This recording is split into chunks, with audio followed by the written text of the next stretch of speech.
Bismillahirrahmanirrahim. Assalamu alaikum dear students. This is Sajjad Malik, your English teacher.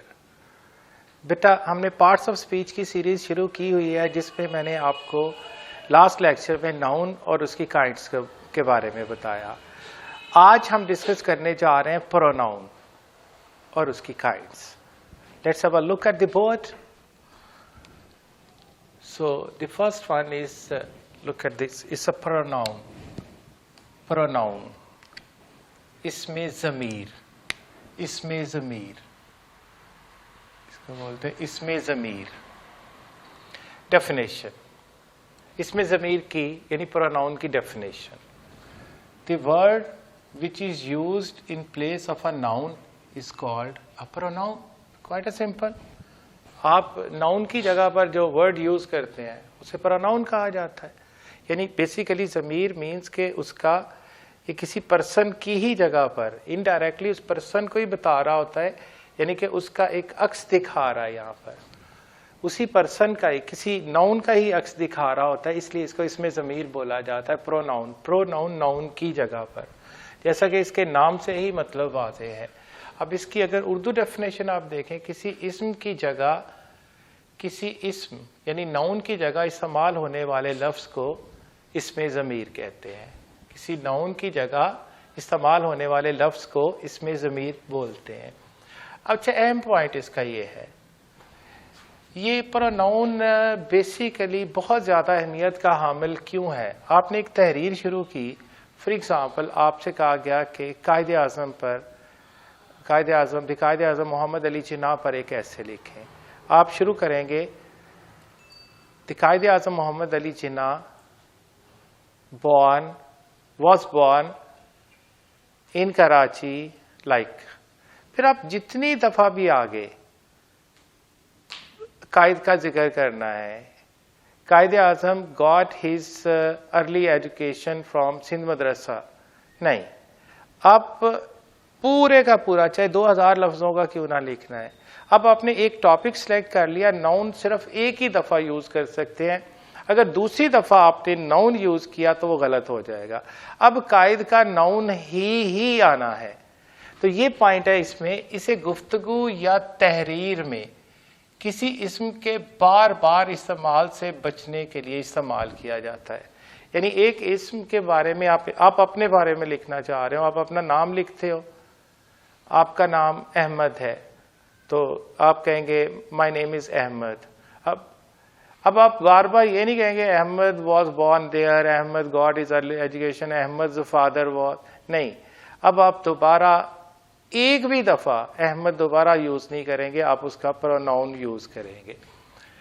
अच्छा, उसकी कुछ example है like he, she, I, they, it, his, her, them, your, which, who, that, myself, this, that, etc. ये मुख्तलिफ pronounce की examples हैं.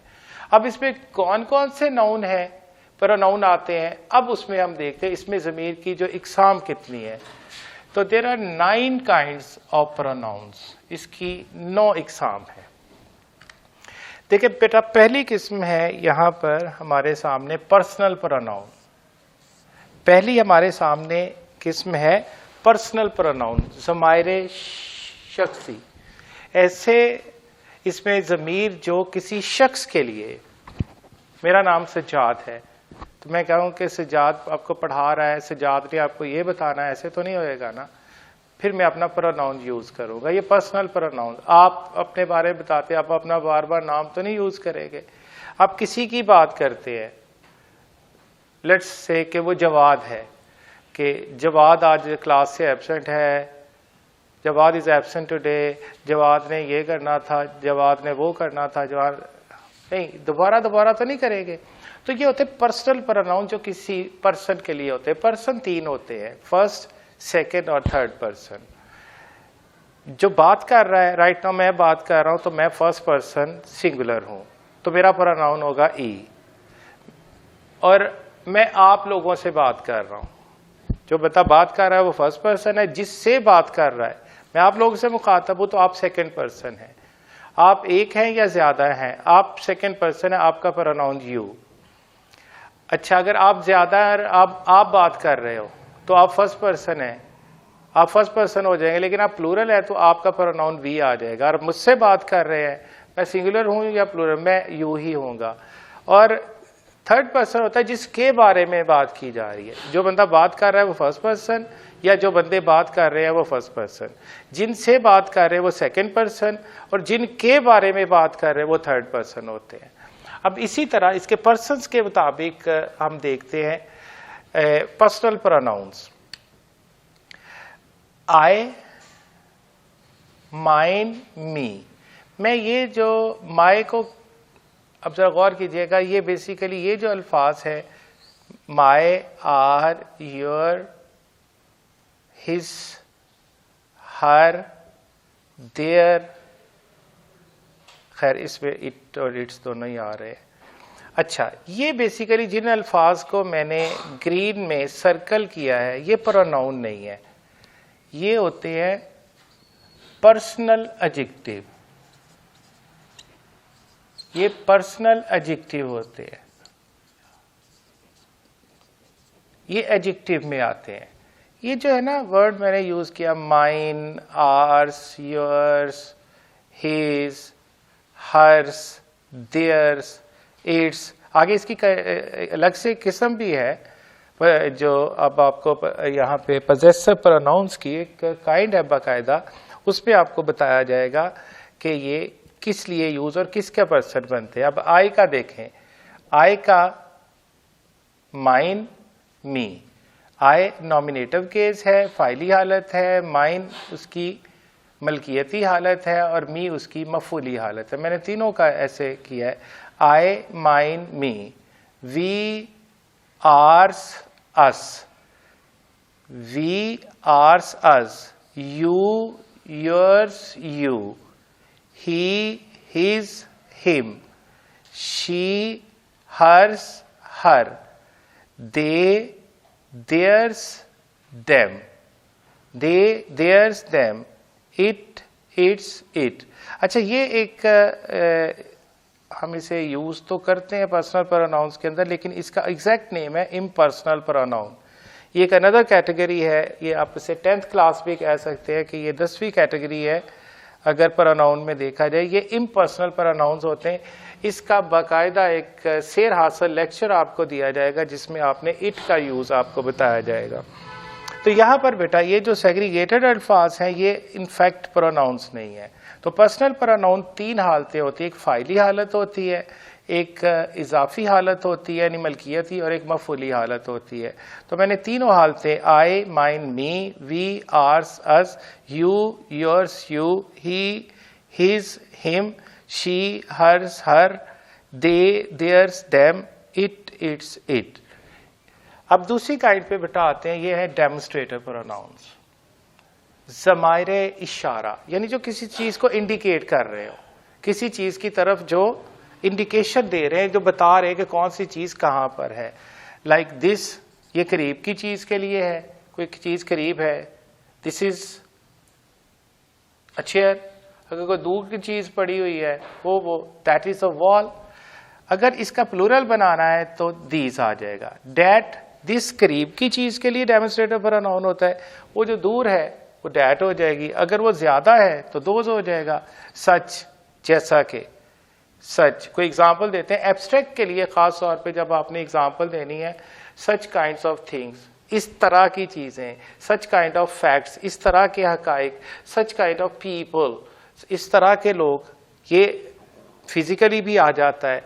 One बेटा, अब ये किसी भी पर्सन के लिए आप सेंटेंस शुरू कर रहे हैं और आप अब उसमें आपका ये है कि अब हर एक के लिए, यानी हर एक के लिए, दोनों जिन्सों के लिए यूज करना चाह रहे हैं, मेल और फीमेल दोनों के लिए, मैस्कुलिन और फेमिनिन दोनों के लिए। तो आप ही और शी शुड परफॉर्म हिज और हर ड्यूटीज, नहीं बेटा। अब देखें, ही और शी शुड परफॉर्म हिज और हर ड्यूटीज। अब देखिए ये कोई बेटा ही और शी, अब दोनों जिन्सों में ये करेक्ट तरीका नहीं होता, हमारे लिख दिया जाता है, करेक्ट नहीं है। अब आप इनफैक्ट चाह रहे हैं कोई किसी को भी आप कहना चाह रहे हैं वो लड़का है या लड़की है, बंदा या बंदी, उसको अपना काम जो अपनी ड्यूटीज हैं वो परफॉर्म करनी चाहिए, तो बजाय ही और शी के फिर आप सब्जेक्ट आपका होगा वन। वन में आ जाता है दोनों चीजें, one should perform, one is always followed by ones, one should perform ones duties. तो वन जो है यहां पर ये डेमोन्स्ट्रेटिव प्रोनाउन, याद रहे कि एक लफ्ज बार बार भी आएगा, 2 दफा भी, 3 दफा भी, यानी मुख्तलिफ कैटेगरीज में जाके उनकी पोजीशन, नाम भी बदल जाता, वर्ड वही रहता है लेकिन वो फंक्शन एक से ज्यादा परफॉर्म कर रहा है। जैसा कि फॉर एग्जांपल वन है तो ये इनडेफिनेट प्रोनाउंस के अंदर भी आएगा, क्योंकि हमें नहीं पता वन कौन है, बंदा है, बंदी है, हमें नहीं पता कौन है।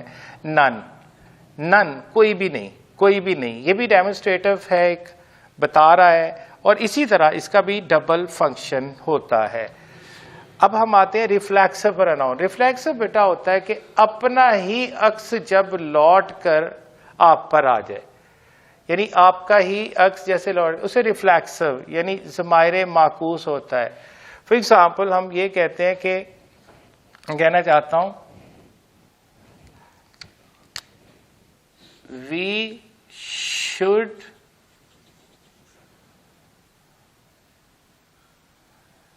डू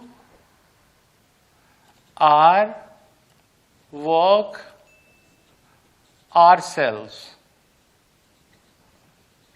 हमें अपना काम खुद करना चाहिए, बजाते खुद करना चाहिए, हमें अपना काम बजाते खुद करना चाहिए। तो अब जब बजाते खुद आ गया तो उसके लिए आपने रिफ्लेक्सिव प्रोनाउन ourselves लगा दिया। फिर आपने क्या किया, उसका वी का आपने रिफ्लेक्सिव प्रोनाउन ourselves लगा दिया। मैं ऐसे एक लिखता हूं कि मैंने आपको इनवाइट किया किसी जगह पे, या आपने मुझे इनवाइट किया, मैं नहीं पहुंचा, तो आपने पूछा सर आए क्यों नहीं, मैंने कहा आपने इनवाइट ही नहीं किया। तो आप कहेंगे sir I invited you my self, मैंने बजाते खुद आपको इनवाइट किया। ये है बेटा इसका रिफ्लेक्स माई सेल्फ। अब ये देखिए यहां पर रिफ्लेक्सिव प्रोनाउन आई का माई सेल्फ, वी का आर सेल्फ, यू का योर सेल्फ, ही का हिम सेल्फ, शी का हर सेल्फ, दे का देम सेल्फ और इट का इट सेल्फ। अब नेक्स्ट आते हैं रिलेटिव प्रोनाउन। बेटा ये वो प्रोनाउंस होते हैं जो इनफैक्ट दो क्लॉजेस को आपस में रिलेट करते हैं। ये कंजंक्शन एक अलग चीज है बेटा, रिलेटिव प्रोनाउन एक अलग चीज है। इन अदर वर्ड्स ये काम वहां पर कंजंक्शन का ही परफॉर्म कर रहे होते हैं, लेकिन चूंकि इसने पिछली बात के तसलसल को अगली बात के साथ में लाना होता है, इसलिए इनको रिलेटिव प्रोनाउन फिक्रे के, अब यही देखें फिक्रे के दरमियान आ गया दो हिस्सों को मिलाने के लिए, तो ये रिलेटिव प्रोनाउन हो गया, like who, which, that, home. और अगर ये फिक्रे के शुरू में आ गया तो ये इंट्रोगेटिव प्रोनाउन, ये सवाल पूछने के लिए यूज होगा। अब इसमें रिलेटिव प्रोनाउन के ऊपर आप देखें, हु ये जानदारों के लिए होता है, इंसानों के लिए, सिर्फ इंसानों के लिए, हु सिर्फ इंसानों के लिए यूज किया जाता है। विच ये जानवरों, बेजान चीजों, परिंदों, इंसेक्ट्स वगैरह के लिए यूज किया जाता है। जितनी भी बेजान चीजें, परिंदे हैं, जानवर हैं, छोटे हैं, बड़े हैं, उनके लिए विच यूज किया जाता है। डैट की तरफ ये इंसानों और बेजान दोनों चीजों के लिए आता है, लेकिन इसकी डिफरेंट कंडीशंस हैं। मैं इंशाल्लाह नेक्स्ट लेक्चर्स में इनकी पोजीशन जो है अलहदा से आपको बताऊंगा कि हु कहाँ लगना है, विच और डैट।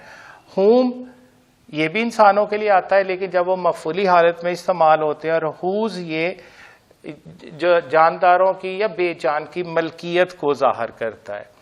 अच्छा, इंट्रोगेटिव प्रोनाउन जो ज़वाहिर इस्तफहामिया है या सवालिया, WH फैमिली। अब टोटल WH फैमिली ले लें, जो सवाल जब ये स्टार्ट में आएगा सवाल पूछने के लिए WH फैमिली, तो इनको इंट्रोगेटिव प्रोनाउंस कहा जाता है। Who, which, what, where, why, whose, whom, how, etcetera.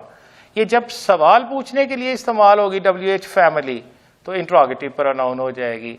अब ये देखिए पजेसिव प्रोनाउंस, अभी मैंने आपको बताया कि वापस चले कि ये जो my, our, your, his, her, their, its, ये पजेसिव एडजेक्टिव होते हैं।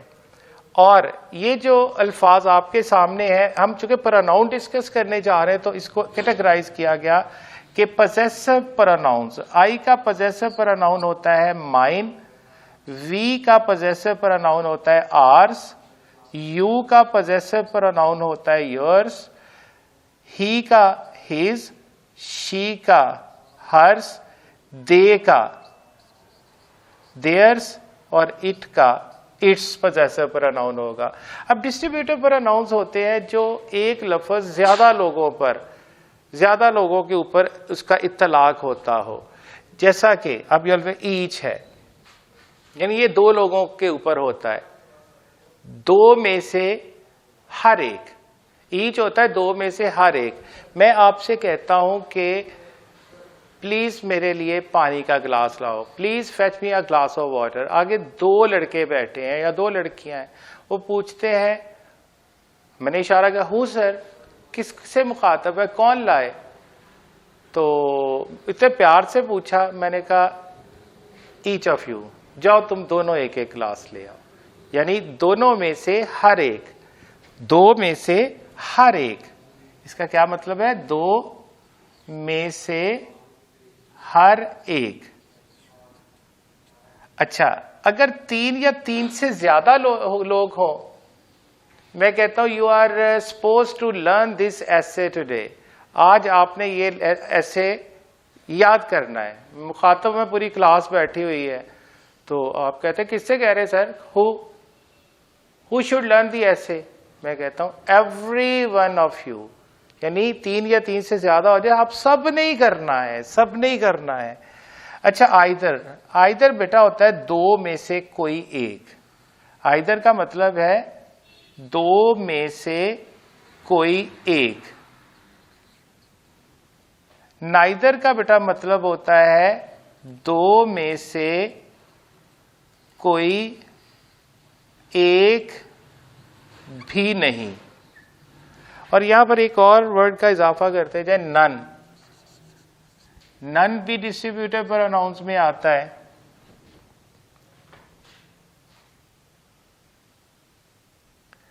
और बोथ, ये दो लफ्ज हैं।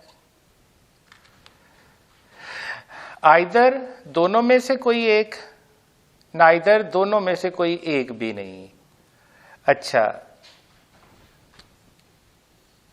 बोथ और एक वर्ड में एनी भी साथ लिखा। अच्छा, अगर ये दो में से कोई एक मुस्बत सेंस में, तो उसके लिए यूज होगा आइदर। अगर तीन या तीन से ज्यादा लोग हो जाएं, तो फिर वर्ड होगा एनी।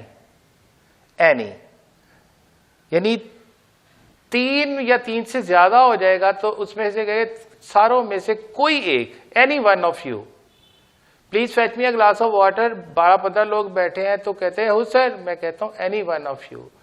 अगर लोग दो हैं तो मैं कौन लाए गिलास पानी, मैं कहूंगा आइदर ऑफ यू, तुम दोनों में से कोई एक ले आए। और अगर लोग ज्यादा हैं तो फिर मैं कहूंगा एनी वन ऑफ यू, आप में कोई एक ले आए। अच्छा, फिर मैंने कहा will you please fetch me a glass of water, तो दो ने लोग बैठे सामने के, तो उन्होंने काम नहीं किया, मैं नाराज हूं उनसे। गए हु सर, मैं कहता हूं नाइदर ऑफ यू, तुम में दोनों में से कोई एक भी नहीं। या तीन या तीन से ज्यादा, सारी क्लास से ही मैं नाराज हूं, मैंने नहीं बोलना, आपने काम नहीं किया, अच्छा मैं आपसे नाराज हूं। तो फिर तीन या तीन से ज्यादा अगर मनफी में चला जाए तो नन ऑफ यू, तुम सब में से कोई भी नहीं।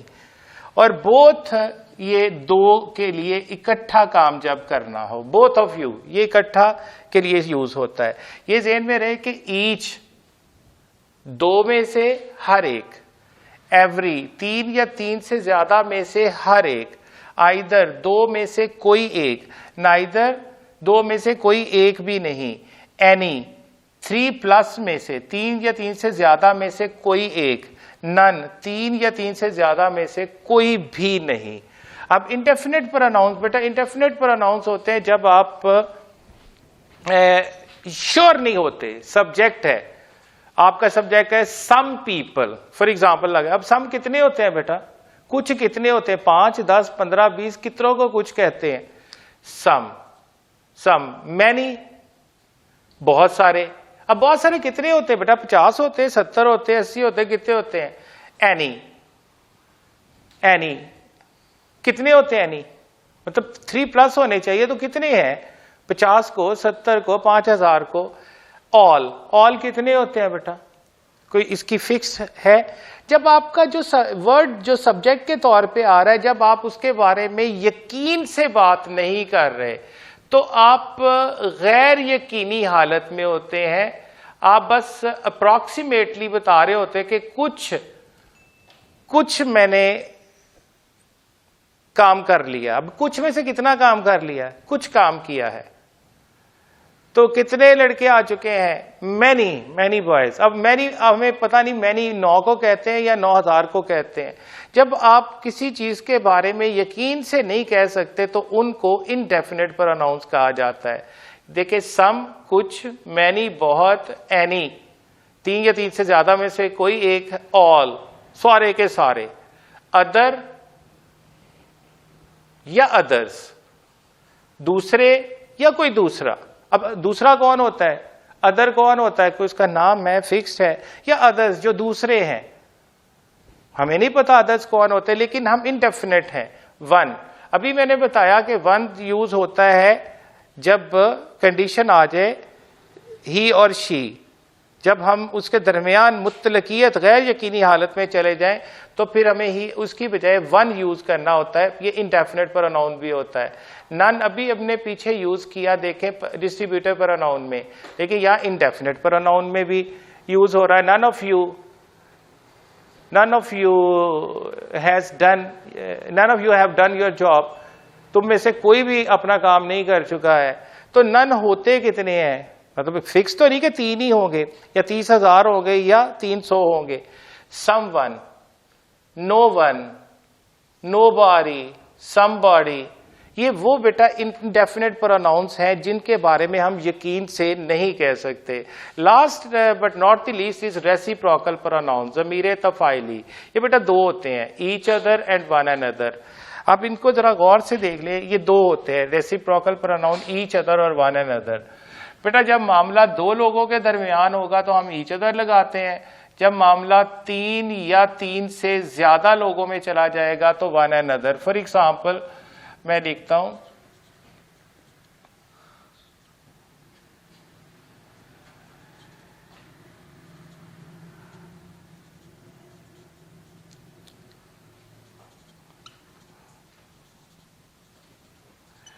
अब यहां पर मेंशन है ना बेटा 2, तो दोनों बहनें आपस में प्यार करती हैं या दोनों बहनें आपस में झगड़ा करती है या नफरत करती हैं, 2 के दरमियान मामला है ना, तो ईच अदर आएगा। अगर हम कहें कि वो आपस में प्यार करते हैं, दे लव, अब हमें ये नहीं पता कितने हैं, दे में ये नहीं पता, श्योर नहीं है हम कितने हैं, 3 है या कितने ज्यादा है। दे लव, फिर हम वन एंड अदर लगाएंगे एक दूसरे के लिए। इसका मतलब होता है एक दूसरे के लिए, एक दूसरे के लिए, इसका मतलब होता है एक दूसरे के लिए। तो ये है बेटा ईच अदर और वन एंड अदर। तो ये बेटा मैंने 9 काइंड्स आपकी प्रोनाउन की यहाँ पर मुकम्मल की। होपफुली आपने इसको अच्छी तरह से समझ लिया होगा। अगर कोई भी सवाल या अनक्लैरिटी कहीं भी रह गई तो कमेंट्स में आप पूछ सकते हैं या अपने टीचर से कह के मुझसे कॉल पे भी पूछ सकते हैं। मिलते हैं इंशाल्लाह नेक्स्ट लेक्चर में, तब तक के लिए अल्लाह हाफिज़।